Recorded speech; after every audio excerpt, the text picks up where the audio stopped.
Welcome back to Algebra 2, Chapter 2, Section 4 in this book.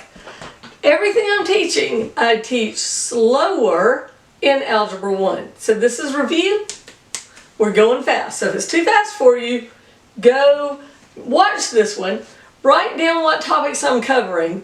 Go find it in Algebra 1 and you can hear me do it slower. Because I'm reviewing, I expect you to know it. You might not know it. You might have a knowledge gap.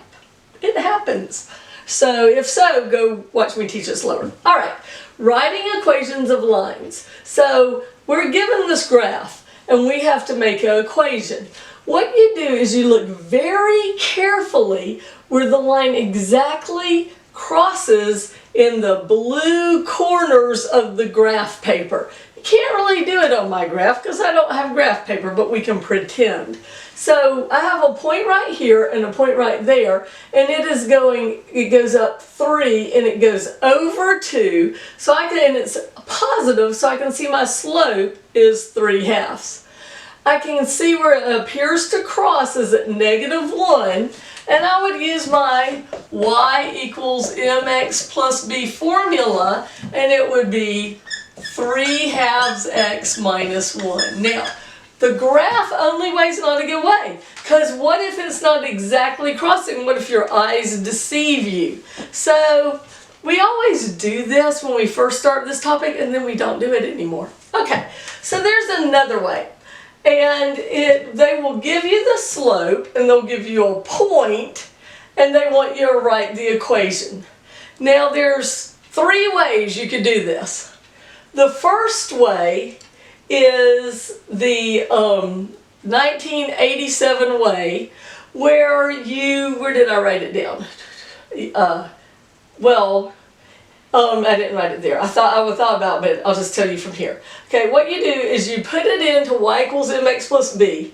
You put in m for slope, and you have your point, and you substitute in for x2 and for y3, and you solve for b. Once you solve for b, then you can write your equation, because you've got the slope, and you would solve for b. Now, so that's the way I was taught to do it. The other way to do it is you can cheat using your calculator. It's not cheating, it's allowed. And it's doing a linear regression. I teach you how to do it in a separate video. It's the calculator lab in your book on page 107. If you have 2 points, your calculator will tell you the equation. But you only have 1 point. But this is rise over run, the change in y over the change in x, so you just do it. Y minus 1 is 2, 3 minus 1 is 2, and 2 plus 2 is 4. Now you have 2 points, and you can do the linear regression, and your calculator will spit out this formula. I think this is super important to learn, because calculators don't get nervous before the SAT. They don't stay up playing whatever video game you like, or watching TV, or get sick to their stomach. So I think it's really good to use your calculator to the fullest extent of the law. But the other pretty easy way to do it is using a different formula. We've learned the standard form and slope-intercept. There's another formula, another equation called point-slope, and it's y minus y1 equals slope times x minus x1. The problem with it is we don't use it that often, and kids tend to forget it. They seem to remember this one, and they seem to remember standard pretty good, but they forget it. But if you know it, it's really handy on this problem. But remember what's even handier? Using your calculator. Okay, so here's point slope. You write it down, and what do? You sing, substitute. Yes, it's before your time, before my time too, but it's the song we sing, The Who.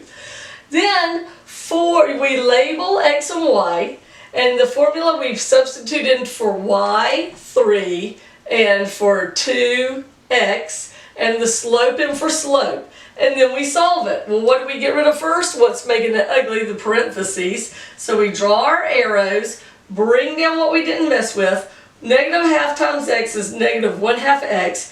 -1/2 times -2 is +1, because those 2's cancel out. And then we gather up our terms, and the opposite of minus 3 is plus 3. We do it to both sides, those cancel out, and y equals 1/2 x, that's a pretty pitiful looking x, y equals negative 1/2 x plus 4. So that's point slope. Here's another one. We're given this point, 3, 2, and we're given a line, and we're told to write the formula for the line that's parallel to it and perpendicular to it. If it's parallel, it has the same slope, so it's negative 3. If it's perpendicular, we flip it and change the sign. So the slope is positive 1/3. Now we'll do this one first with the 3. We'll do the parallel one first. So we just put in for x 3, for y 2, and slope negative 3. We do our distributive property and get that. We plus 2 to both sides, and that's the formula. Now to do it with the perpendicular one, we put same substitution, but slope is 1/3. We do our distributive property, that's 1/3 x, and those 3's cancel out, it's minus 1. We plus 2 to both sides, and we get 1/3 x plus 1. Sometimes they will give you 2 points, and the 1987 way to do it was to do the equation for slope, y2 minus y1 over x2 minus x1, and then you substitute in one set of x and y into mx plus b, solve for b, and then write your equation. But I don't want you to do that. I want you to do a linear regression on your calculator because you can do it with just 2 points. So I want this to be a calculator problem.